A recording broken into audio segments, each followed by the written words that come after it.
Homer led the league in tackles with 85. The deep ball for Darius Prince, and Philadelphia's on the board first.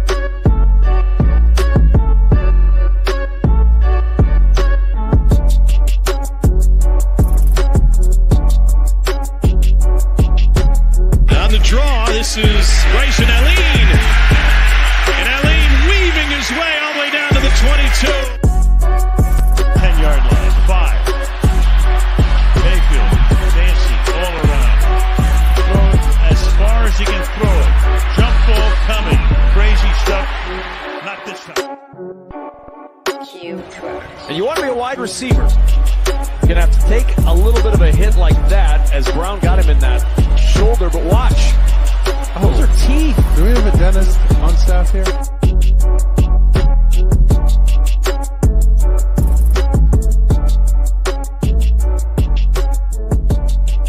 All right, we are back for another episode, and this week we've got a couple special co-hosts. I'm joined by my always trusty co-host, Michael Washington, and we also have XFL Jim and Bryce Legal from Pylon Productions joining us tonight. Thank you, everybody, for being here. How you guys doing? We'll start with Jim first. I am doing fantastic. The games today were much better than the games yesterday. They were incredible. They were nail-biting, and they were the right kind of stupid to at least still be fun. So I am in a very good spot right now. I also with the outcomes, I believe no one is officially eliminated yet, so we still have, like, some teams still have a crumb of hope. Hey, that's better than we could have asked last season. It seemed like a couple teams were already out, but at this point, it's definitely been a decent season so far. Bryce, how are you feeling tonight? I'm doing great, man. I'm still hoping for the Renegades to turn it around. You know, last season, 4-6, still a possibility. All right, we're only 0-6. We have 4 more games left to make it up. So there you go. It did look like they were going to get a win today at one point, and then it slipped away pretty quickly. Michael, how are you doing tonight? First, I just want to say that opening little sequence that we have, that little video, has 2 of the possible best sound bites back to back. First and foremost, we have a Baker Mayfield, Hail Mary in there that hits the ground, and Al Michaels, as the ball hits the ground, says crazy stuff in the most monotone, unenthusiastic sound ever. And then you have the sound bite of, do we have a dentist on staff? The dude was legit concerned about this guy's teeth. He wasn't going to just, get him paid and get him readjusted or whatever. But I just wanted to mention that real quick. I meant to mention it last week. But well, as far as eliminations are concerned, I'm pretty sure that the 1-5 Memphis, 1-5 Memphis, or 1-4 Memphis, and 1-5 Houston are pretty much out of it in the USFL conference. They might as well just go ahead and just give it to. It's not official yet, baby. They might as well they might as well go ahead and give it to Michigan. They don't even need to. I don't even think they need to play the games. Just call it good. No, I'm just kidding. I love watching the games, so keep them up. I don't care if they're 1-5. Definitely. I mean, there's definitely some parity, or not some parity, a lack of parity this season. I mean, if you look at the standings prior to this week, we had the St. Louis Battlehawks and San Antonio Brahmas separating themselves in the XFL division. They were both 4-1 coming into this week, or 5-1. Sorry about that. 4-1. Birmingham was 5-0. Michigan was 3-2. So they kind of separating themselves in the USFL division. And then we've got a few teams that are kind of just waiting, hoping to find some momentum and get in the playoffs with DC, Arlington, Memphis, and Houston. But yeah, we're going to go ahead and get into some topics tonight and break down this past week's game, or this weekend's games, starting with I forget what the first game was even at this point. Was it Birmingham and Memphis? Yeah. It was. They have them all arranged weirdly on the they website always right at the now. website. They do it so weird once the games are played. They have May 5th first, and then May 4th, and then it's the first game and then the second game. I don't know. It's really weird. But anyway, we're talking about the Birmingham Stallions Memphis Showboats game. This game ended 39-21. Stallions wasn't very close for most of the game. Once the second quarter wrapped up, it was basically a done deal for Birmingham. They were up 22-9 at that point and just never let off the gas moving forward. But, honestly, this was a pretty impressive game by Adrian Martinez. Solid performance overall by Birmingham, but definitely left the door open for a little bit there for Memphis. Let's go to Bryce first. What were your thoughts on this one? I think Birmingham looked pretty dominant throughout. Memphis's offense looked improved, in my opinion. I don't know they looked improved, but not nearly enough to actually be a threat to Birmingham. You could tell throughout the game that it was under control. That's definitely fair. The quarterback play has left a little bit to be desired out there for Memphis, but can't necessarily fault them. They've had a lot of pressure in their face. Jim, what are your thoughts on this one? Only 3 sacks given up to the Stallions. Good job, Memphis, for not looking absolutely distraught. Their offense wasn't great. It was better than it had been the last 3 or 4 weeks. This game to me was more on the Memphis defense not being able to contain Adrian Martinez. And this is the kind of game you want to see as a Stallions fan from Martinez, where he doesn't run it all over the place. He's killing you through the air, which as a Nebraska fan, I'm just waiting for Martinez to trip up. I'm waiting for something to happen when they need to go into clutch time and he lets them down, because I've been there so many times. It hasn't happened yet. He's a stud. Maybe he saw me tweeting RJ Young and being like, hey, he doesn't deserve to be in the MVP conversation yet. He hasn't played enough games. He just comes out and balls out. They just look so far ahead of every other team, especially in the USFL division, that it's just disgusting. Definitely have to agree. I mean, honestly, it's crazy. I knew they were the first team to clinch. I mean, obviously they're far and away the best team in the USFL division, but I didn't expect them to be so high in the history of alternative football, which we'll get to here in a moment. Quickest team to clinch in any of the XFL or USFL seasons since exactly. Whenever. And yeah, crazy. From what Mike Mitchell said, they were also faster than the Orlando Apollos to clinch playoff in the AAF as well, who did it at 7-1, I think, or after they won their 7th game. It's crazy that through the 3 years of the Stallions, they've looked more dominant each year. Oh, no, I completely agree. And honestly, that UFL draft, I don't know how it's even possible, but they came out looking like a much better team, which is kind of shocking. That defense is so good. That defense is so good. But, Michael, what are your thoughts on this game? I mean, this is starting to feel like, the early 2000s New England Patriots dynasty of psyching out their opponents before they even get on the field type of thing. Like, Memphis came out and they kind of made a statement touchdown, and then they played scared for the rest of the game. I even mentioned in the chat that, I know it's only a 7-point game, but this doesn't feel like they're in control. I mean, that they're in risk of losing this game at all. And that was after the Memphis, went up early. It just never felt like that they were in jeopardy of losing that game to Memphis, which is weird. I don't know what happened with Coach D. Filippo, going from New Orleans to Memphis. But I feel like that Birmingham is probably one of the only teams other than maybe Arlington and maybe St. Louis that returned a good chunk of their roster from last year in comparison to everybody else. So I think that that's where a lot of the parity is not so balanced, right? Because they returned a majority of their rosters. Arlington, for some reason, suffering. I don't know what's going on with them. Chuck Long. Could very possibly be Chuck Long, yes.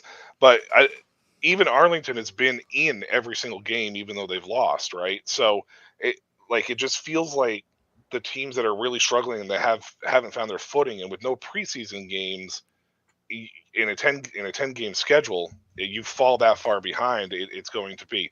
I'm very curious to see once we get into the playoffs what Birmingham is going to look like against the teams that start catching their footing, like Michigan. There's a big game next week against St. Louis. It would be interesting to see what happens there. So, I'm curious to see what's happening with Birmingham. They're easily the most dominant team in the USFL side of it right this second. But like we're going to talk about with some of these other teams, there's some teams that are starting to catch their footing, it looks like. And I think that's going to start leveling out once we hit to the playoffs. Like it happens every year. Yeah, absolutely. One of the things that we talked about a couple episodes ago, and we're not going to rehash that whole topic again today, but these teams don't have preseason games. The best they have before the season, they have scrimmages, and that's great. Don't get me wrong, that gets you reps. That allows you to practice plays and actually have basically live game situations. But at the same time, it's not exactly a game. So I mean, some of these teams, to me, it's always going to be a situation where they're not quite catching their stride until week 3, week 4, week 5, and then we'll see some of these teams start to gel, especially like you said, when there's a lot of turnover on the rosters from one year to the next. But Arlington in particular is kind of an interesting case, which we'll get to them here shortly. But it is weird to see them return so many players from last season and still have kind of a slump in what they've been able to do. But focusing on Birmingham, I mean, Adrian Martinez has, to me, cemented that starting job. Now, Skip Holtz will probably come out next week and start Matt Corral just to spite me for saying that once again. But I mean, man, second game with over 300 passing yards, 4 touchdowns on the day, completed 64% of his passes, and he basically didn't have much of a run game all day long and still managed to just dominate through the air. I definitely completely understand what Jim's saying in terms of the inconsistencies that he shows. He definitely has some accuracy issues he needs to work on, and he's acknowledged that multiple times so far. But until he gets those done, or gets those cleaned up, I think there's always going to be that thought in the back of Holtz's mind that Corral might be the more polished quarterback to have in the game at certain situations. Martinez is him. Mago have given his powers to Martinez in week 3. I like that. That might be the case. I've watched Martinez I watched him for 4 years straight. He's flashy. He's really good. But man, I feel like when you need him, when you absolutely need him, he was never there. And he's never been there when needed. Yep. That's completely fair. So moving on to the next game, and a game that I thought was kind of interesting. I expected to be closer than it was, to be quite honest. But Houston Roughnecks versus the St. Louis Battlehawks, which ended 22-8. Houston just got dog walked in this game. They basically were never really in it. St. Louis took control of the game and never let up. But at the same time, to me, it's kind of interesting to see Houston having so many issues this early in the season, because they were one of the teams that I felt brought back a good chunk of their core. And yet here we are, week 6, and they've got one win. It's kind of shocking to see them in this situation, especially with the USFL Offensive Player of the Year leading the way on that offense. But let's go to Jim on this one first. What were your thoughts on this game? And I mean, are you surprised to see Houston struggling like they are? No, I don't think CJ Johnson's that good of a coach. I don't really love the defense for Houston's been solid. Reed Sinnett I thought would be looking better as a play-in right now. I just don't like decision making from CJ Johnson. I don't like a lot of the decision making that we've seen on Houston on when to go for it, what plays to call. I don't love this team. For me, this was a big statement for St. Louis with how many players they had out, especially on the lines, to still dominate in the way that they did. I'm very excited to see how they come out next week, because this was for both Birmingham and St. Louis. This was a huge look ahead spot in both of these weeks, and if everyone can get healthy, good on St. Louis for just getting past it and not even really. It was as close as a blowout can be, kind of, because while the score was never out of reach, I never for once thought Houston was going to win the game. Not once. So it was a weird game, but shout out St. Louis for getting it done. Win your clunkers.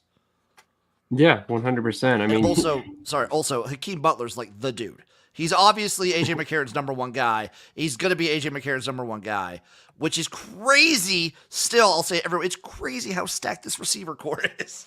It really is. And the fact that most of them got an opportunity in the NFL and a lot of them came back was shocking to me.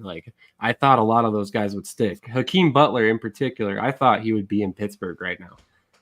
But here we are. I thought Ja'Cour Pearson was a 49er. I saw no way that he'd be back in the UFL or on a sub NFL team. I mean, that's fair. That's definitely fair.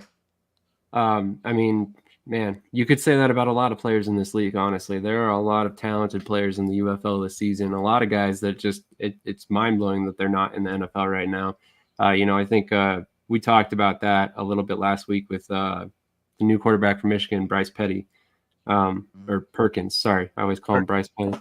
Bryce Perkins. But yeah, this game, I like how you put that, Jim. It was definitely a blowout without being a blowout. They took control in the second quarter, scored 14 points, and then from then on, it was Houston just never seemed to gain any momentum to catch up, and ultimately, even in the fourth quarter, St. Louis matched their point output and put them away, nice and easy, basically. But let's go to Bryce next. Bryce, what were your thoughts on this game and Hakeem Butler's domination once again? I watched this game, and my thoughts are similar to Jim's in the fact that I thought that St. Louis's offense was, I don't want to say disappointing, just not as productive as they have been. Hakeem Butler is utterly dominant in this league. You can throw it up to him, and 9 times out of 10 he's bringing that down because he's a 6'6" behemoth of a man. And similar to Jim, this game, while it was close for most of it, it didn't seem close on the field. It was only close on the scoreboard. Definitely agree on that one. I mean, like we talked about, they took control and just coasted to a finish, basically. Michael, what are your thoughts on this one? And then I've got a very specific question that I'll pose to you and then the group. Well, first, I want to comment real quick that I'm not surprised to see these guys back here in the UFL playing spring ball. Not because I don't think that they're talented. It's just you take a look at the NFL every year, there's 256 new players plus, including undrafted free agents that come in every year. And a lot of these guys have been in the league. They have that league minimum for veterans. They manipulate the cap by making sure that you get your undrafted rookie free agent on there instead of your guy that might be a little more talented. So if you struggle a little bit in camp, you're going to get cut because you've already had your opportunity. It's just the way that the NFL works. It's the dynamics of how they do things, unfortunately. It doesn't mean that you don't stop trying. James Harrison's a perfect example of why you don't stop trying. But at that point in time, this game is just one of those things where St. Louis, is just that team. Anthony Beck reminds me of the UFL version of Dan Campbell. His team, and that's not just because they both play tight end, but it's literally his team rallies around him. He's very much a player's coach. This was definitely a situation where it was basically CJ Johnson getting outcoached by a team that had a ton of injuries and a ton of other issues that were going on, and a game that they should have been a lot closer in than what they really were. And I was excited about the Curtis Johnson hire because I thought that he had never really got an opportunity or chance to show what he could do. But we are now at the point where it may be time to move on from him next year, and I don't expect him to be the head coach for Houston after this. I could definitely see a situation like that. For anybody who's watching right now, if you are a fan of fantasy football, you should definitely tune in on Thursdays to catch Dynasty Academy. And this is the exact reason why I wanted to ask Michael a specific question. Is there a better wide receiver in UFL fantasy football than Hakeem Butler, in your opinion? Right now, this season, no. And that's because, of various reasons. First, the touchdowns are there for him. You could make a case for Calvin Harmon for DC, but he's really only came on the last couple weeks.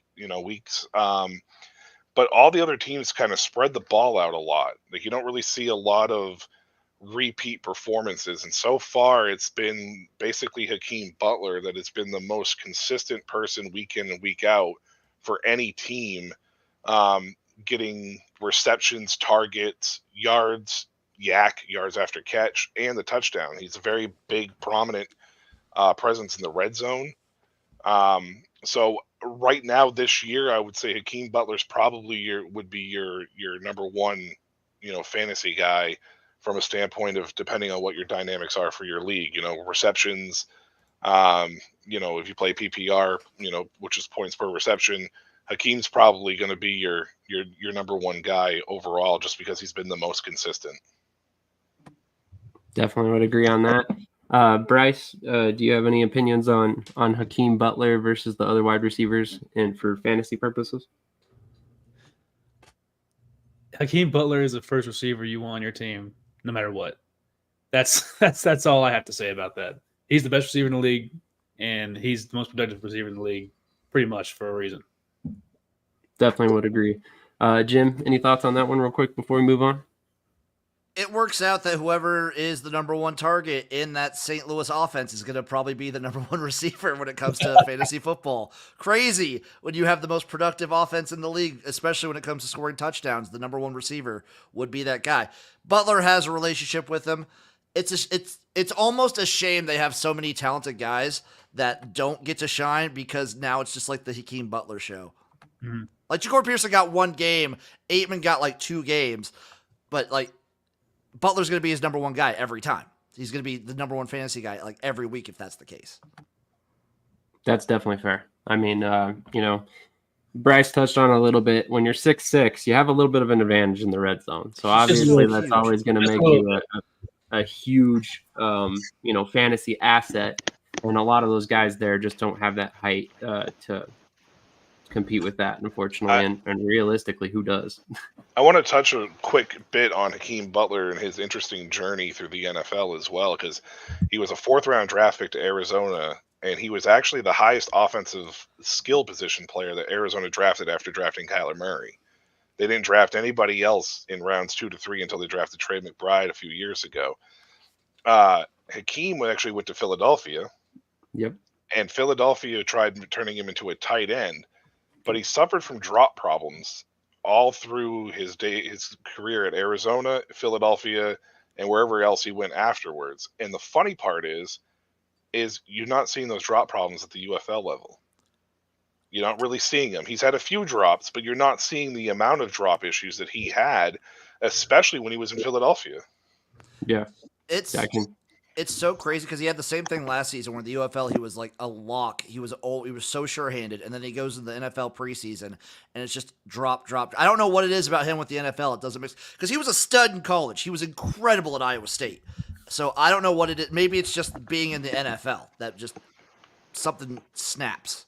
The funny part is Calvin Harmon had the same issue. Injury history and then drop problems led to him getting, out of the league.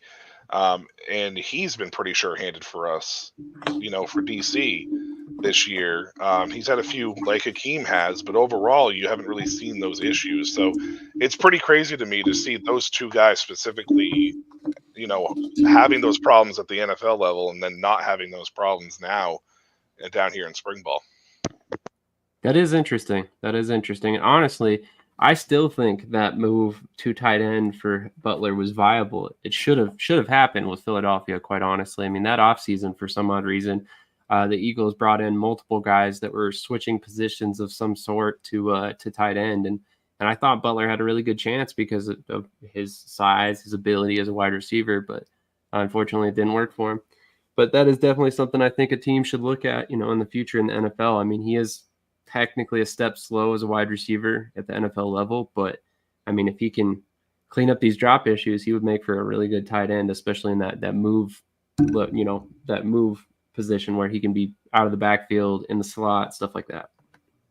But moving on to the San Antonio Brahmas versus the DC Defenders. Shout out to Travis Lemon, who actually got to go to this game today and took a couple pictures for us to post up. This game to me was very, very interesting to watch. Again, another game that never really seemed out of reach for San Antonio, despite the fact that DC won it. But when you really watch San Antonio's offense in the passing game, it was just abysmal.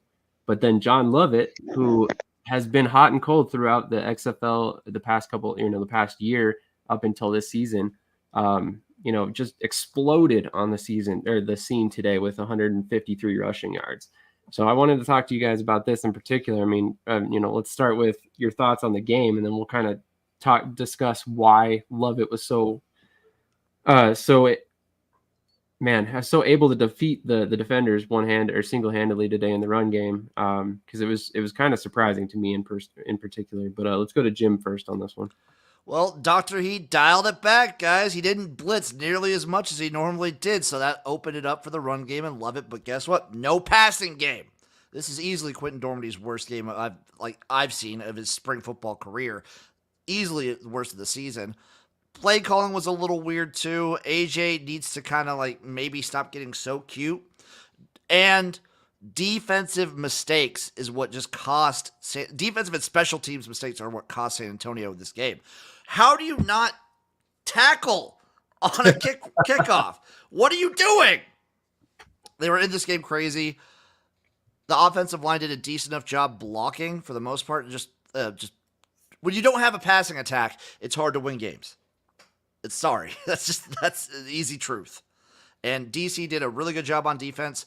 Tamu looked fine. He didn't look great, and neither offense really looked great in this game.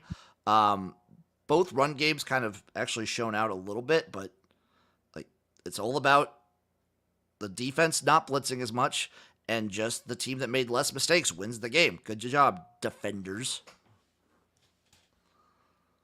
Yeah, absolutely. There was a couple huge mistakes on the kickoff return team in particular that allowed some big returns by Roughing Chris the Rowland. kicker, just stupid penalties.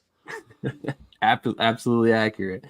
Let's go to Michael next. What were your thoughts on this game, and did you expect DC to find some momentum this week? So this is the thing with DC at this point. This is one of the teams that I feel like is finally starting to get their swagger back. Like they had a ton of turnover at wide receiver. They were probably one of the few teams that turned over almost everybody at the wide receiver position. They had turnover at the running back spot. They lost Abram Smith at the beginning of the year, who was a huge part of that, what they did on offense. But the run game's been basically inconsistent. This is the more consistent run game that we've seen. You had 13 carries for Higgins. You had 9 carries for Cameron. They both averaged over 4 yards per carry. This is the offense that made Jordan Ta'amu so dangerous last year, and it's finally starting to show up. They had an offensive lineman change up on Tuesday this week, a coaching change, and he came in and had this offensive line balling out to the point where they're able to do this. I still think they're working out some kinks, but this is a great starting point for them as well. San Antonio, on the flip side, the mistakes are going to cost this team. Even though they were 4-1 going into this situation, I feel like they're one of the most penalized teams every week. Mm-hmm. I do not know if that's an AJ Smith thing, a Wade Phillips thing, or whatever it may be. Whatever reason, they're penalized so much and they put themselves in harm's way. When they had Chase Garbers, they could get over it. Dormady is not that guy. So because Dormady's not that guy, you saw it today, they couldn't overcome it. And look how bad that passing game was. Lovett had a great game. He had a 30-yard run. You take that away, he ran the ball for 123 yards, which is still a fantastic game. But the average yards per clip is not that high if Greg Williams does his normal aggressive defense. He didn't do that this time, and I think that's because the secondary had a changeover this week as well. They let go of DJ Swearinger, brought in some of the younger players to give them a chance. I think that those guys are better in the passing game because Swearinger was definitely a run defender. But in a league where there really isn't a whole lot of running, as far as a consistent run game, you need to work on the pass game, which is what was torching the DC defenders for weeks now. They clean that up, and then they get torched by Lovett. So they're going to have to find a balance somewhere. Greg Williams is he's a liability and he's also a genius all at the same time. It's insane to think that about a guy like Greg. But if he can clean it up, this defenders team could be a dangerous, sneaky team in the XFL division. I just don't know if they have what it takes to beat Birmingham at all. So that's fair, which is kind of funny because if you looked back at last season, I know I, for one, wanted to see the DC defenders play the Birmingham Stallions, 10-1 for DC last season. And then, or 9-1 in the regular season. And then ultimately you saw, Birmingham have a great year as well with a couple losses. But, maybe we'll still get that premier matchup in the championship game. We'll see. There's still a lot of work to do for DC, but ultimately great game by Kelvin Harmon. I like that you pointed out the fact that they turned over their entire wide receiver room. I mean, Kiki Kuti, new guy. Chris Rowland was with Philadelphia last season. Caden Smith, I believe, was with Michigan last season. Harmon also was with Philadelphia, if I'm not mistaken. Alex Ellis, he was back, right? I think Harmon came in mid-season for DC last year. That might be true. That might be true. I think it was like week 8 or something. He came into DC because Blair got hurt or whatever. Gotcha. And correct me if I'm wrong, but man, I'm blanking their names right now. But I know like 2 different receivers retired for DC this offseason. Correct? Mm-hmm. Yeah, you're correct. And Bradley Moore is hurt too. McKinney Moore is hurt as well. So, yeah, I mean, it's just been DC's just had a ton of turnovers on the weapons side. I mean, even at the running back position, Abram Smith got hurt at the beginning of the year, and none of the guys that are running the ball right now for us between Saquandre White and Higgins and Cameron Harris were there last year. Harris came on late again, like towards the playoff push, but none of them were there throughout the whole season last year either. That's fair. I mean, that's fair. That is definitely a lot of turnover on that offense. And I mean, granted, they were one of the teams that got to keep their coaching staff, but if you have that much changeover on the roster, there's definitely going to be some time to get everything to gel and get you back on track. But moving on to the final game of this weekend, the Arlington Renegades nearly got their first win of the season versus the Michigan Panthers, but the Michigan Panthers managed to pull it out right there at the end by 1 point, which again is just crazy to see. The Arlington Renegades just have some stroke of bad luck this season. I'm not quite sure what exactly the whole issue is, but it seems like no matter what, they keep coming out on the losing end of the stick here. But we'll go to our resident Arlington fan, Bryce, first. Guys, I don't know what to say about this team. They snatched defeat from the jaws of victory. It's been hard watching them lose close game after close game for 6 weeks now. And this one, I thought Arlington had it in the bag. I thought Luis Perez is, he's showing up. He's finally getting it done. And then Jake Bates just seals our defeat. So, yeah, Jake Bates. I mean, man, what can you say about that guy? If we were talking about him in our group chat today, and let me tell you, we rarely talk about kickers in our group chat, but this dude is unreal. Let's go to Jim next. What were your thoughts on this one? I was going to say, honestly, all the kickers in the UFL are pretty darn good, especially when you consider, the previous years in spring football, how poor some of the kicking was for some of these teams. All the kickers in the UFL are pretty darn good. This game to me, again, the Renegades find new ways to lose every single week. Big mistakes. I'm not even going to say Bates won the game. The Renegades lost the game on one of the dumbest penalties. Too many men on the field on kickoff. What are you doing? You had this in the bag. And they let Michigan, they get the touchdown to seal the game basically. What do? Give Michigan a huge return. And then you just let them, just dumb penalties, stupid mistakes. They even ran the ball a little bit better. And what happens? They celebrate a touchdown and the guy gets hurt. This team is so stupid. It's crazy how they just shoot themselves in the foot week in and week out. This team could go toe-to-toe with the Stallions 1 week and get crushed by Memphis the next week, and it wouldn't surprise me one bit. This team is crazy. It's dumb. The only way they're going to lose now is they have to lose in overtime. That's the only way that's left at this point. And good on the Panthers. Danny Etling is he's fine.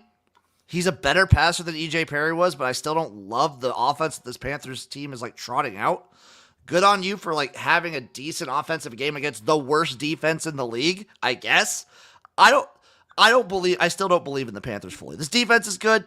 I still don't fully believe in them. That's fair. Is it Bob Stoops? Is it Bob Stoops is the issue? I just think Bob Stoops probably doesn't care. You think? When Bob Stoops actually starts talking, maybe we'll see something. I'm surprised Hayes is doing this poor of a job when the defense last year was like the strength and so good for the Renegades. Yeah. It's surprising me how poor the defense is. I also just never liked the Chuck Long hire. I didn't like him in 2020 calling plays for the Seattle Dragons. The Seattle Dragons back then were in a lot of close games, but guess what? They lost a lot of games. So I don't like Chuck Long as a play caller. Bob Stoops probably just doesn't care, and we need to see some want. But I don't think you fire Bob Stoops. I don't think you can fire him. So I don't know what you do at this point. That's a good point. It'd be really hard to walk away from Bob Stoops. But, there might be some turnover in these coaching ranks going into next season with the way some of these teams are playing, especially coming off a 4-6 season last year. That was my hot take, was that 2 coaches are going to be gone. I don't know which 2, but 2 coaches will not return next year. They might both come from the state of Texas at this point. Michael, what are your thoughts on this game? And could you see Stoops out? No, I mean, if Stoops is out, I see Stoops walking away more than him getting fired. Let's take a look at this, the whole picture. We're talking 36 points. That is the total over the course of 6 weeks that the Renegades have lost by as a total. That's 6 points a game that they have lost. That's it. The problem is they've given up over 20 points in every affair except for the Houston game. And the Houston game, they gave up 17. So it's clearly a defensive issue. This is a defensive coordinator issue. It's the Chuck Long issue. It's Hayes not having an offensive that's explosive enough to be able to overcome a poor, weak defense. That's what this is. This is not a Arlington. I don't think Arlington's even the worst team in the league. I'm going to tell you that right now. I don't think they're the worst team in the league. They're not. I think that they are going to get their first win next week, and I think they're going to finally finish it off. But the problem with this team has just come down to the lack of discipline on defense and the play calling on defense. Long puts them in some very weird situations and makes some very strange defensive calls in key moments, and I don't understand it, and it doesn't make sense to me.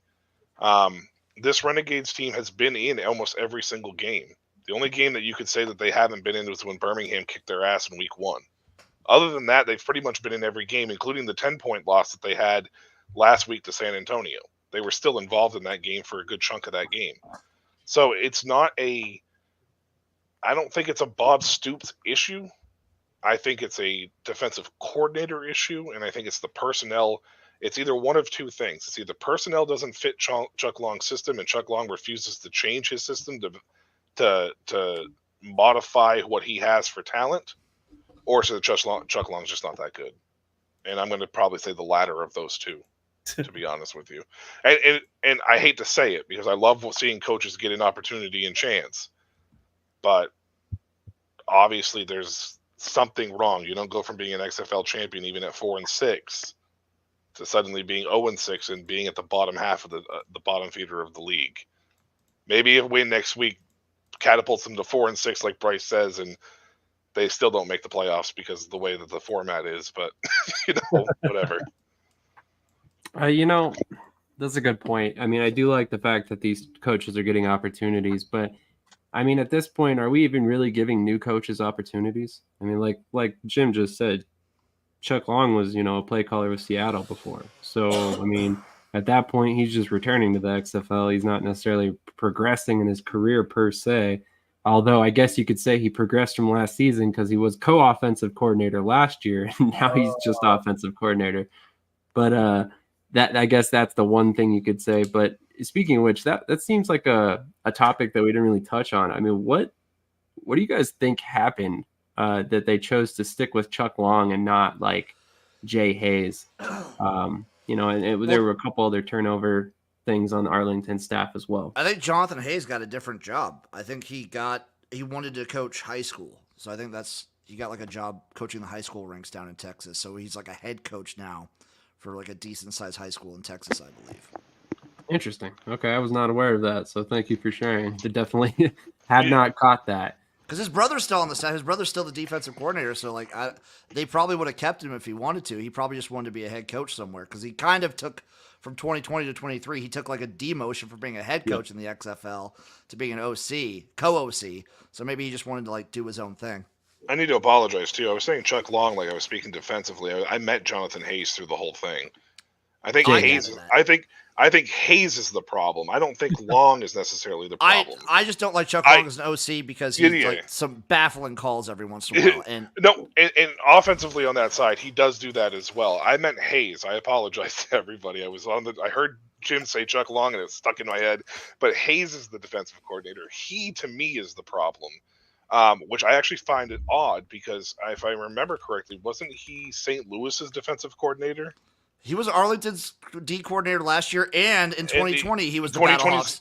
Yeah, 2020 he was the Battlehawks defensive coordinator. Yes. Right. Yeah. Okay. Yeah, that's what I thought, and I thought that they had a pretty good defense in 2020. So I mean, I know they only played like 5 games, but 5, yeah.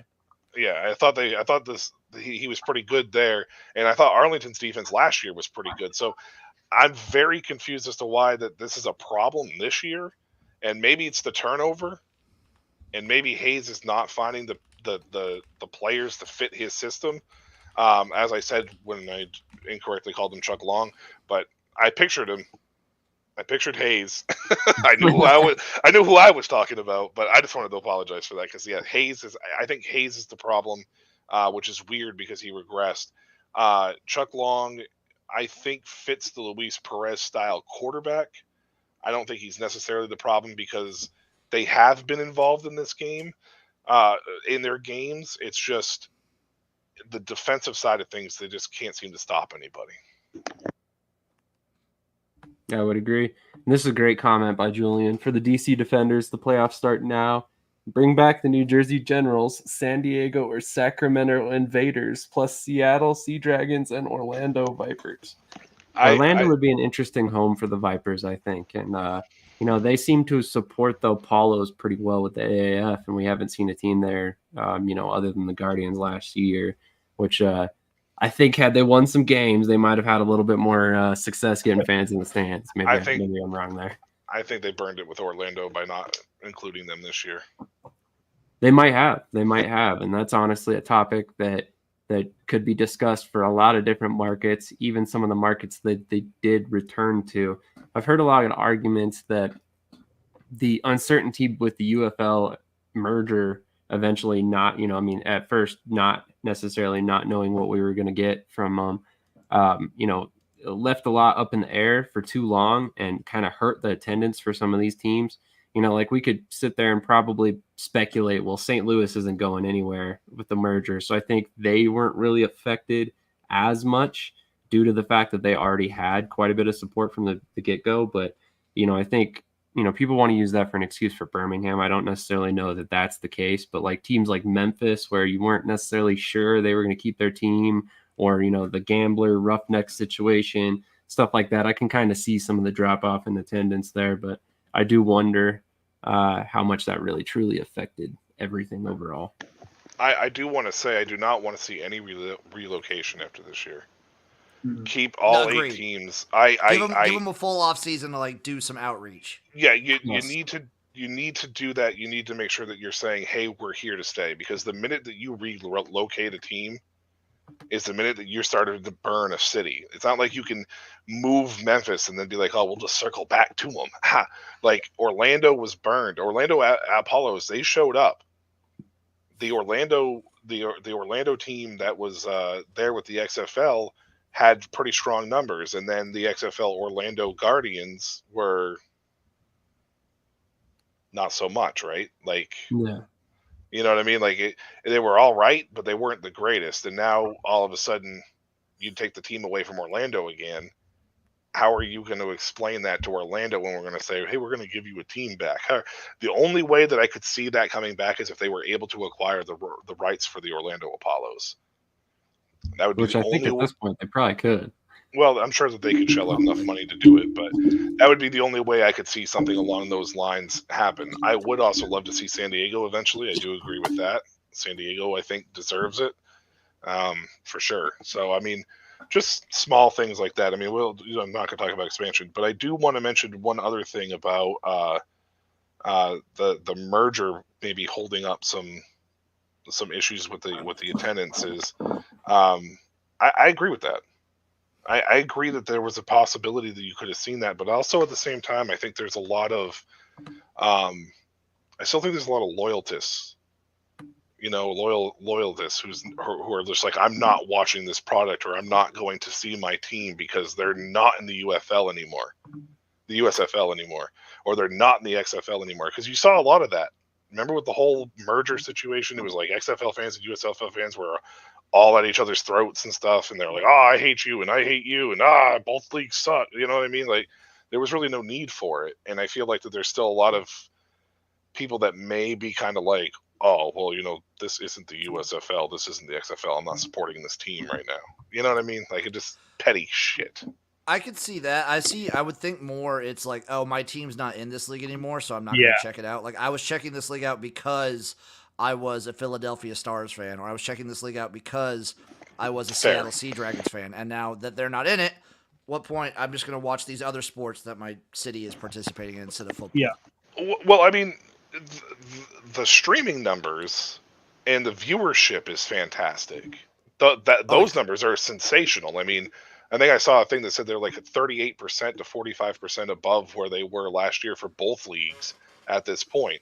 It's just the USFL markets, for whatever reason, are struggling significantly. And even though the Roughnecks were in Houston last year, they know that this isn't the Roughnecks team, right? This is the Houston Gamblers team.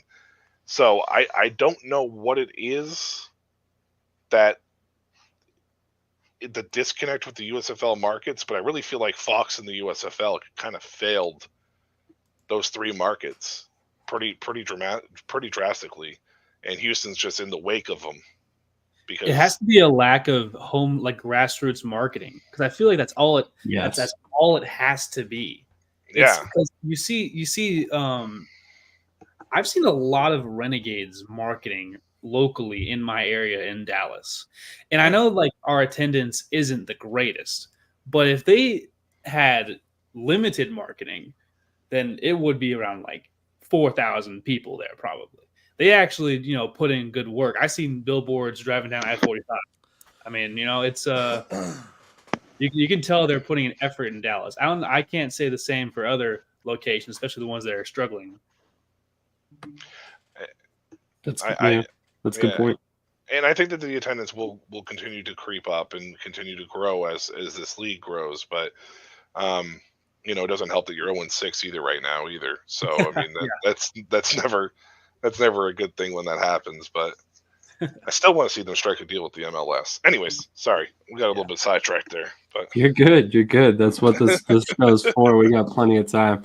So real quick before we get into our previews for next week, I wanted to run down our predictions for last week. Last week it was me, Pylon Productions up here, Travis, Michael, and then one of our viewers. Speaking of which, before I get into this, if you are watching right now and you want to give us your predictions and come back next week and see how you did, I will track your predictions. So if you want to put your predictions in the chat, I will make sure to add them to our list and make sure to let you know how you did next week when we see you next episode. But last week we had, us four, and then also Robbie, one of the viewers, and all of us picked St. Louis and all of us picked Birmingham. So we were literally all correct on those two picks. We only did two because we thought we'd be back here on Saturday. So obviously some things shifted around. We didn't do the other Sunday games, but still 100% not bad for all 6 or 5 people to pick. So, moving on to this upcoming week,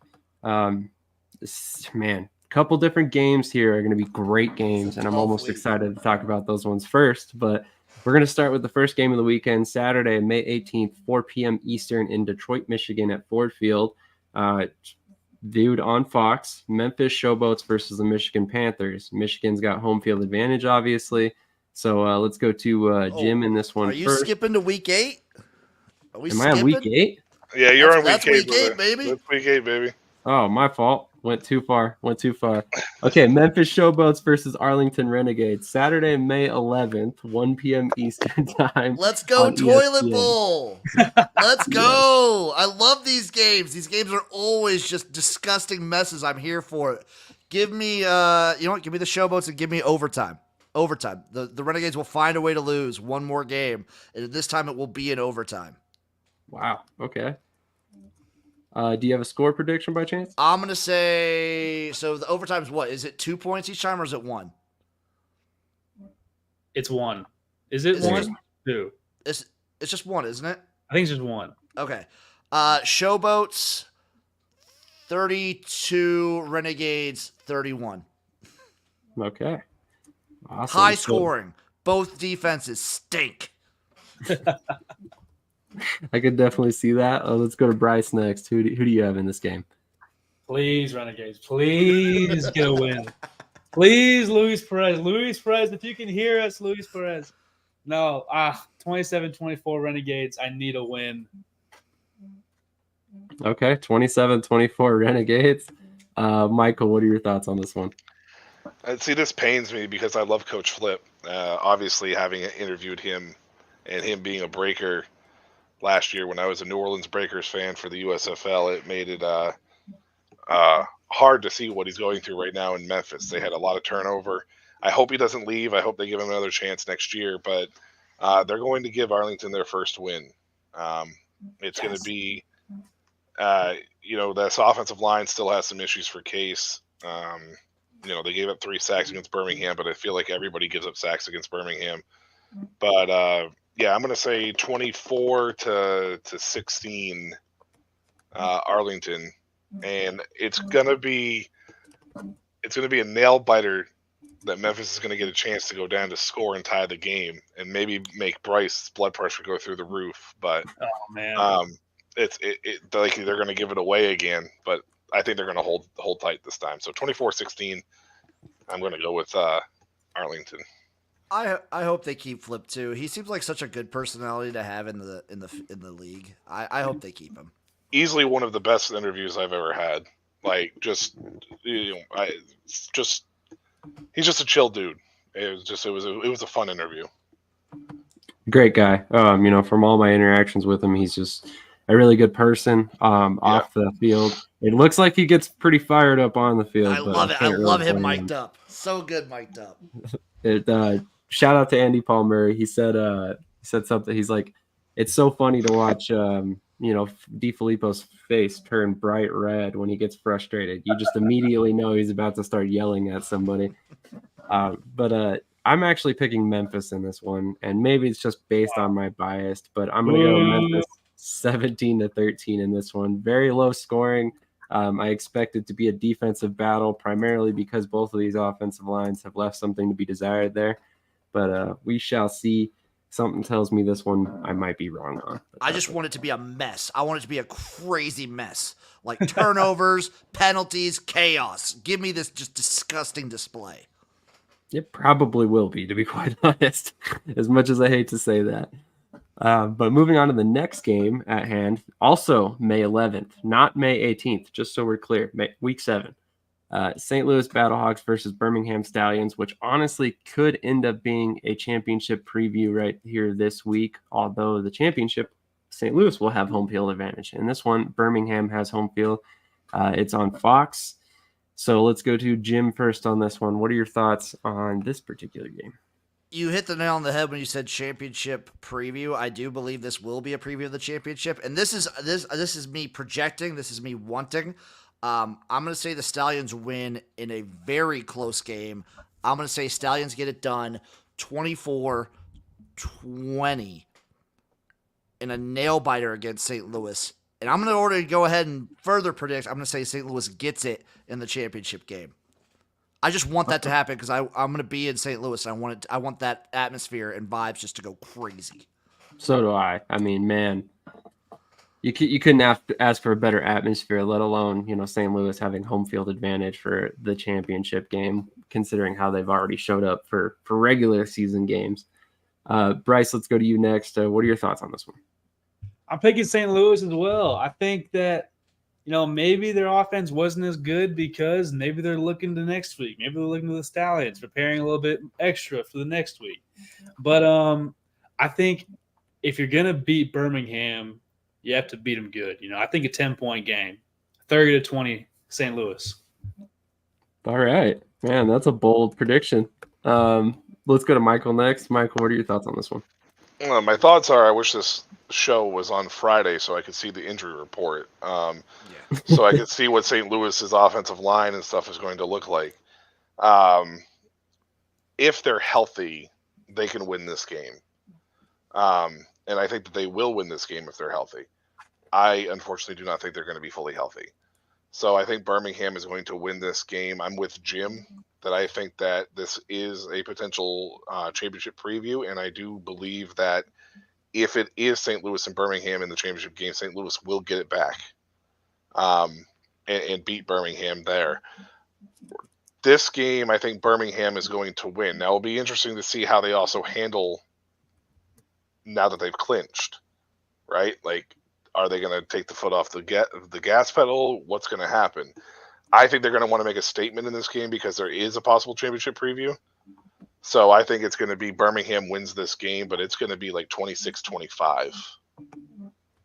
Interesting score. That would definitely make for an interesting game. Yeah, I definitely have Birmingham winning. I just don't think there's any team in the league right now that can stop them. If things might change in the playoffs, obviously at that point, you're getting every team's A game, but right now I think they're just rolling, and they have not played a perfect game yet. They just put up their season high in points, and they barely ran the ball with any sort of success.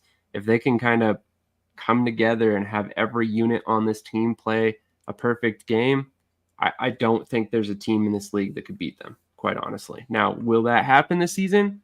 I can't say that for sure because so far, every game you can point to some issue that they've had that they couldn't get past in that game, and it's kind of held them back from just completely demolishing the team.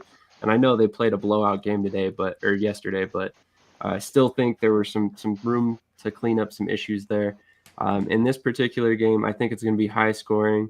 Same type of situation was what you guys said. It's going to be close, but there's going to be a lot of points scored. I'm going to go with 31-27 Birmingham. And then we will go on to the next game, Michigan Panthers versus DC Defenders. This game has some significant playoff implications for DC. If they win this game and the Panthers lose, it also affects the USFL playoff picture if we see another USFL team get a win. So kind of a weird scenario here. If Memphis is able to find a victory versus Arlington, all of a sudden you start shaking up that USFL playoff picture a little bit, but we'll see how things go. This is Sunday, May 12th, 12 p.m. Eastern in Washington at Audi Field. It's on ESPN. Let's go to Jim again first as well. This is a tough game. I think both defenses are pretty darn good, especially with the defenders coming into themselves. I do feel like DC's kind of figuring some things out, and I haven't loved what the Panthers have shown offensively week in and week out. Give me the defenders here in a close one. 19-16. 19-16. Defenders win. Close game. Tombu's looking better. I actually like that score prediction a lot. It's fairly on point with what DC's been doing the past few weeks. They've been right around 20 points every game, it seems like. Bryce, what is your prediction for this game? If you asked me this before the weekend games, I would have said that the Defenders' defense is horrible and the Memphis offense is horrible. Why would you actually watch this game? But the Defenders, their defense was improved. And I think that Memphis is going to get pretty much shut down throughout the course of this game. I think it'll be a shutout. First real shutout of the year. Okay. I respect And what was that score? I'm sorry. 20-0. 20-0. Wow. Okay. Interesting. And that was DC, correct? Yes. Not Memphis. It's Michigan, just so you know. Sorry. I meant Michigan. My bad. You sure? I just want to make sure like you weren't like because like that Bates might make a kick here or there. Hey. Or 7. I made my prediction. I respect it. I like it. I wouldn't say that. Yeah, All right, I definitely coming- would say that. All right, Coming in bro. as a hater. Come on, Brooks. What are we doing Coming here? in hot. Well, I mean, Oh man. Brooks, if it's fair, I was calling Jonathan Hayes Chuck Long earlier, so I guess I don't know what I'm talking about either. So we got this, Bryce. You think I look like a man who knows what he's talking about? I mean, your name is XFL Jim. It's a fact. You are the preeminent, source of information about the XFL, as far as I'm concerned. It's in your name. It's true. No USFL though. Just so we're clear. Just so you know, there is a USFL gym and a UFL gym. So This is true. there. This is true. Is there a CFL gym? Yes. Okay. One time he went crazy and killed all the other gyms, but that was just a hallucination he had. So This is why your show is so entertaining, man. I couldn't even think up some of the stuff you do. It's hilarious. Ayahuasca went crazy for CFL Jim. chugging some maple syrup and whatnot is bad. It went bad. I just awesome. picturing CFL Jim riding a moose drinking maple syrup. Yeah, that's fairly accurate. Yeah, okay. I thought Now so. we know. Yeah. Now we know. Where did you get the moose is my question. Well, I mean, it's Canada. Where does wouldn't you anyone in get a Canada moose? get a moose? You just go Yeah, outside, right? You just go I outside. guess that's true. You just got him hitched to your horse post outside or something. Tell me he's you've never around. been to Canada without telling me you've never been to Canada. I was close. Jeez. Not quite over the border though. Well, I live in Maine. I'm more north than the border, so There you good go. chunk of the border. You're technically about to break off into Canada any minute. I hope not. Well, actually, anyways. Yeah, I was gonna say Canada's got some benefits, but we won't get into politics today. And Michael, what's your score prediction on this game? So Michigan, I love this defense. First of all, like this defense is one of my favorite defenses to watch, just because they don't do anything spectacular, but they do everything really good, right? Like it's just the way that they've played all year long. I am not a Danny Etling fan. He played well today, but he played well against a not so good defense, and they still almost lost that game, right? Like it's one of those situations where I don't know if the pressure is going to be too much. I don't expect Greg Williams to call a conservative game this time. I think he's going to put the pressure on Danny, and I think he's going to get to Danny. West Hills is averaging a miserable yards per carry there, and really there's no other player on this team other than Marcus Sims that's really making plays on the offensive side of the ball, and yet they're somehow scoring points. It's a weird dynamic for Michigan. I would have taken San Antonio last week, by the way, and that would have been my only loss of the weekend, and I'm going to go back to DC this weekend, which means they're probably going to lose on that sense. But I'm going to take DC, and I think they crack the 20 point margin. I think they're going to win this game, 20 barely, anyways, but 22 to like 12. I think Bates hits another 60-yarder as well. That's fair. By the way, MVP Jake Bates. Wow. How many 60-yarders has he hit outside? He has hit 5 this year, I believe. Outside. I'm saying outside because Detroit's a dome. So is St. Louis too. Have they Yeah, so played is St. St. Louis? Louis. Oh yeah, Dome. so is St. Louis too. Yeah. Huh. Okay, I'll have to look back at that. I don't think it obviously matters because the win, but I mean, most NFL stadiums are domes. That's fair. Oh, he's definitely getting on a roster. He's gonna go to the NFL. I mean, let's be fair. That 60-yarder he hit today was probably good from like 70. I mean, they hit the net. They hit the net with some velocity.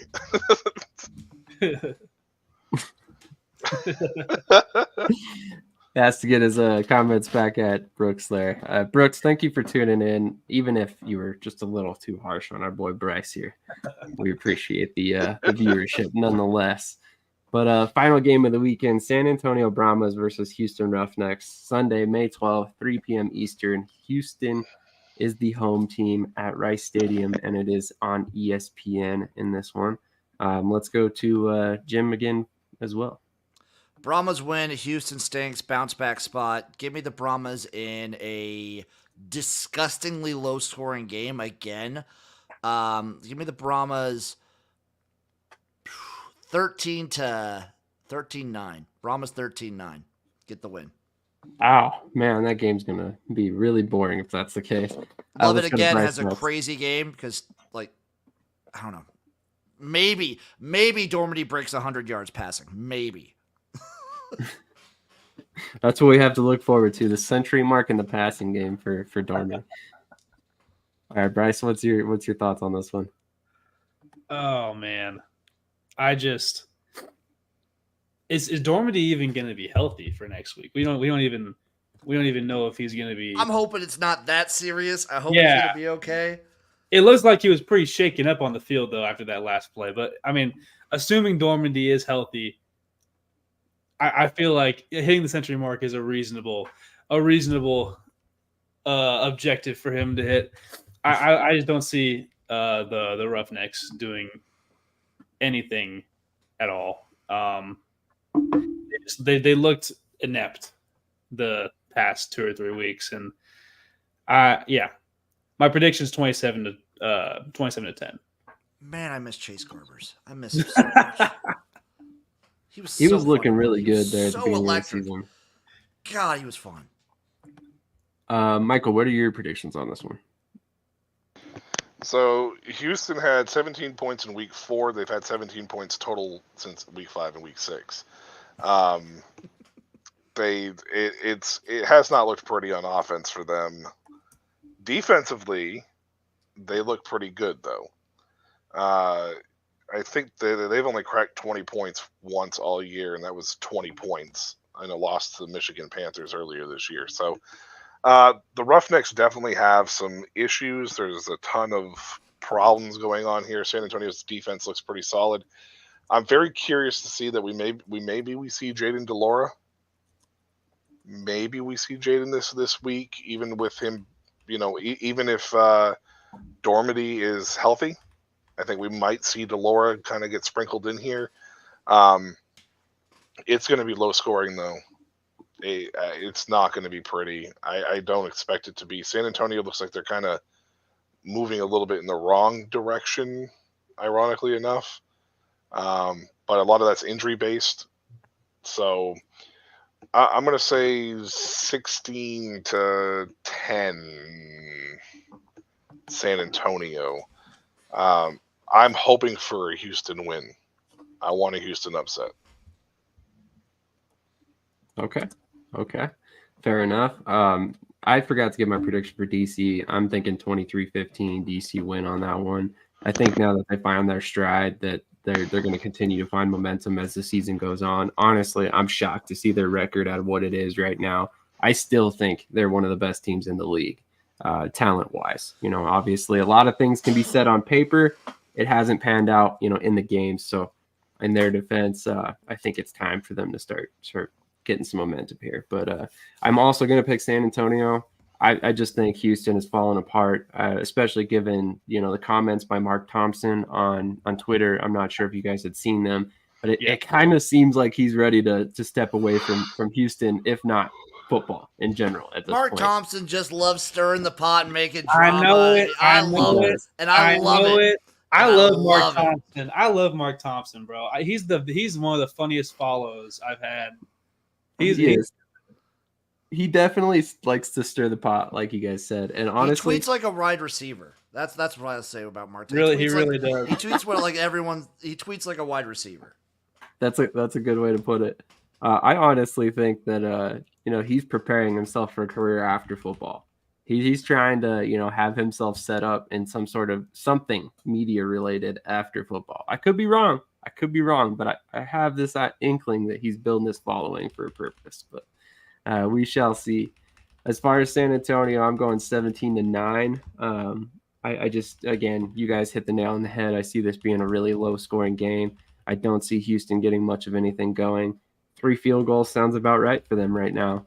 San Antonio, they're not a powerhouse on offense. Maybe we see Lovett take off in this game as well. I'm not so sure, but ultimately I think San Antonio is going to get the win. Real quick before we get out of here, I wanted to talk about the Jaden DeLaura signing. I thought it was very interesting. Obviously he's been through some legal situations that are far from pretty. Obviously it's not a situation where you want to see anybody accused of and convicted of such things. He settled out of court, so we don't know what exactly is accurate here. But at the same time, he's been signed by the San Antonio Brahmas, who have now signed 2 quarterbacks in the past couple weeks due to injuries to Dormady, and then also, as we were talking about, Chase Garber. So real quick, what are you guys' thoughts on this signing? I mean, let's go to Bryce first on this one. Yeah, honestly, I wasn't too familiar with Delora until the whole assault case came about, and I started seeing more news about him. And from what I can pick up, he was a highly recruited guy out of high school. He had a solid, career in college up until a point. He bounced around schools a little bit. And I mean, it all depends about what the coach wants to bring into the locker room. If this is a guy that they actually think, he committed these acts, or if he's, kind of a cancer in the locker room, I wouldn't risk bringing him in, even if he is the most talented guy in the world, and it's just up to the coach's discretion at that point to me. That's fair. I mean, this is a league of opportunity. So I like the fact that he's getting a second chance, but I don't know that if I was that coach there, I would have brought him in just based on the situations he's been through. But that's me personally. Jim, what are your thoughts on this? I mean, yeah, the situations are a little weird. He was pretty good in college. He played in some not great situations in like the post-Leach Washington State and the not good Arizonas. Like Arizona wasn't great when he was there, but he always looked pretty good. The legal situation's a little tough, but even then, I don't know how much that affects being like a locker room guy. As long as you get along with the other players, I feel like a lot of guys, it's weird to say, but they probably like don't know or don't worry that much about it when it comes to like him just in the locker room, whether or not he gets along with everybody. They need another quarterback, so I don't mind it because we already saw Dormady potentially get hurt. If he's out, I don't know too many other guys that are just out there that are better than what Delora has as an option, like to grab him. I don't know who else they would get. That would be TJ Edwards. Yeah. Yeah. Sorry, I had to throw that out there. TJ Edwards is my favorite IFL player. I do love TJ. I do love TJ. And well, he was drafted by them once upon a time. We haven't seen him get another opportunity, but hopefully he does one day. Michael, what are your thoughts on this one? So this is an interesting one because Jaden Delora has NFL talent. Like, yes. He was on NFL radars. His talent was definitely there. The Texas State transfer, because he was supposed to go to Texas State from Arizona, was an interesting move only because it was a move of why would you pick Texas State? And then obviously everything came out and it kind of made more sense. Trying to go to a smaller school, you probably only got those offers. We don't know the full circumstances. Like you said, he settled out of court. There was probably an NDA signed. It's easy to say he's guilty of this, he's guilty of that, whatever it may be. But, Big Ben had similar situations in the past, and his were, just as disturbing as what Delora is going through. If Delora has shown any kind of remorse for anything or has shown his team, as long as there's been some kind of homework done by the team, the general manager, the coaching staff, whatever it may be, then it's definitely a fine signing by me. If they're okay with it, as far as it's concerned, without knowing the full details of everything, then I think that they did their due diligence to bring him in, and I'm glad that he's getting a chance. Just because of that, just because of that factor, right? Like, this is what this league is supposed to be about, is the second chances and whatever else. So that is definitely something that I'm fine with, as long as the league is okay with it and the team is okay with it. And I think that he will be able to rally his teammates around him as long as he shows that he's a good character guy in the locker room. And that's the most important thing. That's a good point. I liked what you said, Jim, because I really don't know that, your teammates necessarily think about the stuff that you've done in your past when they're worried about winning games. They're probably more concerned about what you can do on the field at that point. And, assuming Jaden has the talent, which it sounds like he does, it looks like he does. I think that they're probably honestly just thrilled that they have another competent quarterback in that room. But it'll be interesting to see if he gets any snaps, especially given the fact that Kevin Hogan's there and he's been there a couple weeks as well. I mean, if it's me, this is the UFL. I want to start the younger guy. I want to get him the snaps. I want to see what he can do, see what he can do for the future, especially given that charge. It's messed up to say on my particular part, so I apologize for throwing this out there, but there's a good chance that he never makes it in the NFL because of his past. So if that's the case and you can keep this guy long term and he's only 22 years old, give him the keys to the offense. You're not making the playoffs this year, most likely, so you might as well see what you got in him and see if you have a quarterback for the future. Maybe he gets a camp invite or something, but I have a feeling he'll be back in the UFL next season, most likely. I could be wrong, but they could surprise me. What's up, Michael?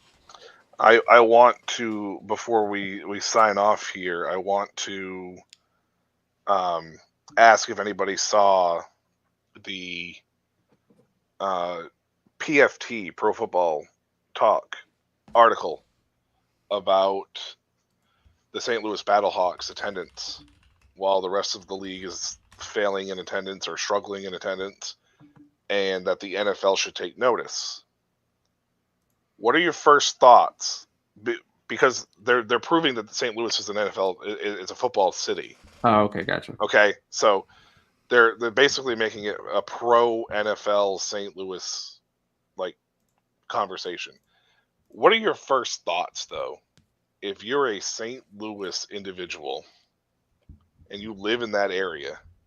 Would you be accepting of an NFL team, or would you basically just be like, the Battlehawks are our team, and we are going to continue to show support for them because of what you got, because of what Stan Kroenke did with the Rams? I think I would want the Battlehawks to be that team. Like, you get the expansion NFL team to be the St. Louis Battlehawks. That's what I would want as a St. Louis guy. That's what I mean. That's what I was thinking too. But even then, do you think that they would be so willingly accepting to have an NFL franchise there? Like, I'm sure that most cities would love it, but I feel like that city wouldn't show out the same way that they would with the Battlehawks. I just feel like it's a weird situation. It'd be like the first time I could think of like another franchise in an NFL city that would basically play second fiddle to another team. I could see it. I mean, I could see a scenario where they're just like, you know what, we don't want the NFL back. We love our Battlehawks. They play great football, and ultimately they cater to the fans a little bit more than the NFL ever has. I mean, in that sense, I see some definite argument there to be made. Now, it's hard to say. I don't live in St. Louis, but I'd be curious to see it. Just obviously the money behind the NFL, you would think that they would still support them, and chances are they could probably support two teams. I just get the feeling that they have taken the Battlehawks, and it feels like it's even more support than when the Rams were there and the Rams won a Super Bowl. You know what I mean? Like, it feels like that this is their city now, and I just got thinking about it, and I was like, I don't know if the NFL would even want to touch it, to be honest with you. They might not at this point. They may, just to throw their money around, but it would just be interesting it was just an interesting conversation, because I was thinking to myself, I don't know if they would accept it the same way, I think if the NFL went there too, they'd probably have to build a brand new stadium. Yeah, they would. I don't know if the people want that for your taxpayer money and whatnot. Mm-hmm. Not as a St. Louis person or someone around the area, but I do have to chime in anytime he talks about the UFL or USFL or XFL. Mike Florio's a bitch. Yeah. Yeah. Yeah. Mike Florio's a straight up bitch. Anybody on NBC is straight up garbage and a bitch. I completely agree. I hate him. Dude, he talks so much smack. I hate Mike Florio. I hate Mike Florio so much. Yeah, there's nothing good about him. Nothing good comes out of Mike Florio's mouth. Yeah, Pro Football Talk is a very anti-UFL. They're trying to slant everything against the UFL and basically tell us how much the UFL won't work and all that stuff. So it is kind of funny to see them write an article about how good the St. Louis Battlehawks are doing. But I did want to pull something up real quick, just out of curiosity. One of the last years the St. Louis Rams were in St. Louis, they were the last team in the NFL in attendance with just an average of 52,000 fans. Now, I'm just saying, obviously, 40,000, 52,000, there's a little bit of a gap there, but 40,000 for a UFL game, 52,000 for an NFL game. Like, you might have a pretty good case there, Michael. They might honestly want their Battlehawks more than they want an NFL team there. So, I don't think that they could actually add a new expansion team in St. Louis, and they're not going to bring the Rams back. So obviously. I think if they were ever to add a St. Louis team to the NFL, they would have to buy the rights to the Battlehawks and just bring up the Battlehawks. That's legit. They pay out the ass for that. They would definitely put an expansion if they could find a local businessman to buy the team. They could easily do an expansion in that thing. But I just feel like that if a local millionaire is going to buy a team or billionaire is going to buy a team, they're probably going to buy into this Battlehawks in the UFL first. I would. Why not buy an established brand that's there, that's had, that's also probably significantly cheaper. Yeah, exactly. And operation costs are way cheaper too. So, you have a great point there. Basically that's all of our topics for the night. The one thing that I did want to point out that I thought was pretty impressive is doing some research today for an article about the Birmingham Stallions clinching playoffs. Mike Mitchell had mentioned that they were the fastest team in basically modern spring football history to clinch the playoffs, faster than any other XFL team, faster than any AAF team or any USFL team to this point. But in that research, I also found that when considering the World League of Football, the original USFL, the original UFL, the AAF, the XFL in 2001, 2020, and 2023, as well as the USFL in 2022, the Birmingham Stallions have the second best win percentage out of any team ever to grace spring football in America, with a 90% win rate, 27-3, if I'm not mistaken, in 30 games so far.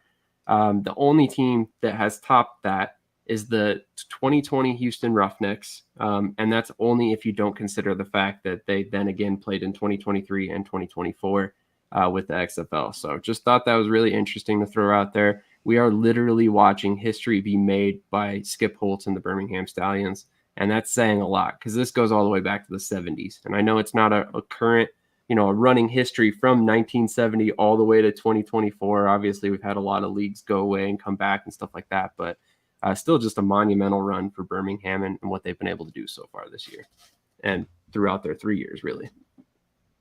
Any final thoughts before we get out of here? The kicking in this league is phenomenal and will continue to be. I wouldn't be surprised if we see multiple kickers get NFL shots. Yeah, they really should. It's like the best position top to bottom in the entire league. You have a really good point. I'm glad you brought that up because obviously the kicking was rough in the USFL in 2022. So definitely a great point.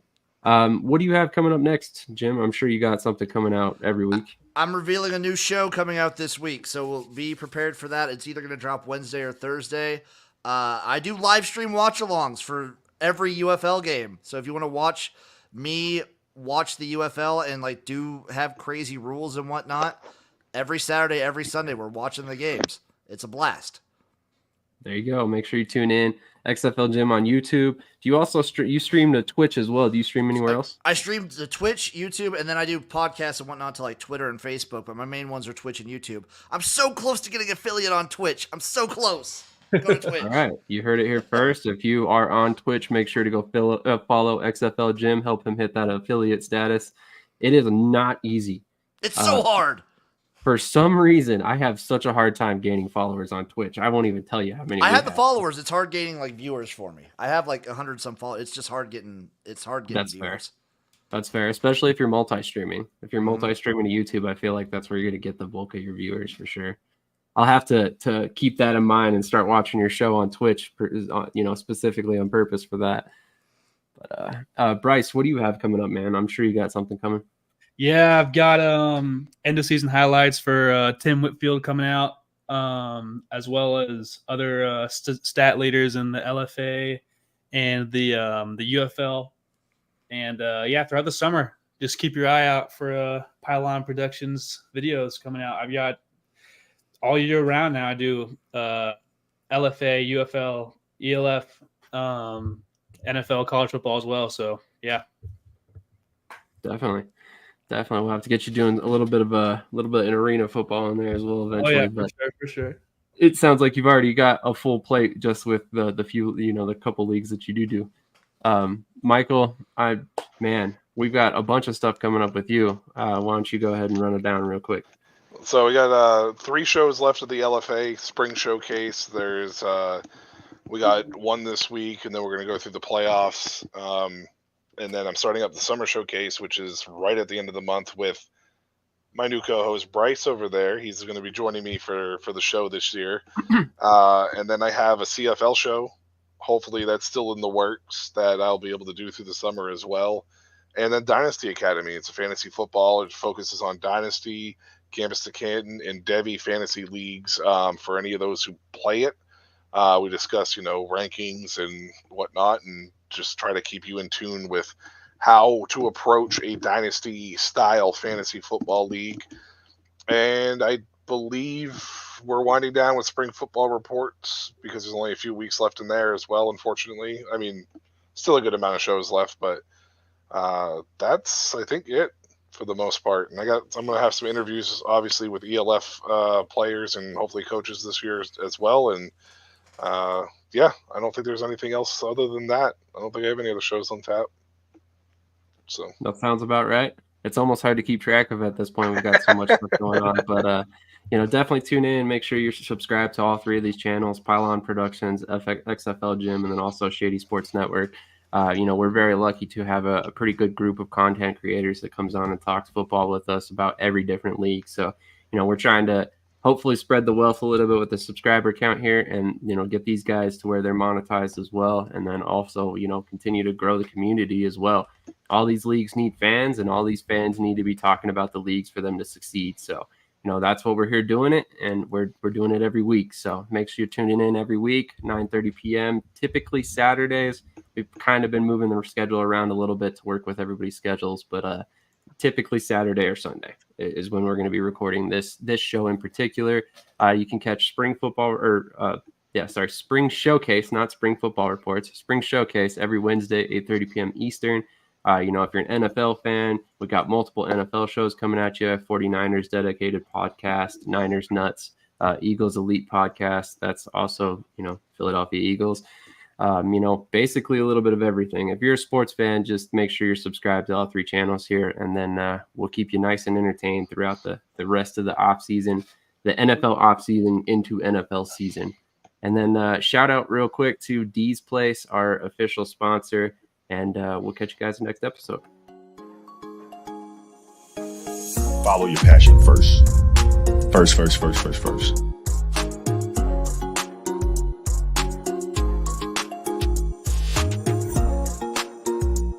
It's the most fun thing in the world. You get up in the morning excited about what you're doing. And you got to be really honest with yourself about it.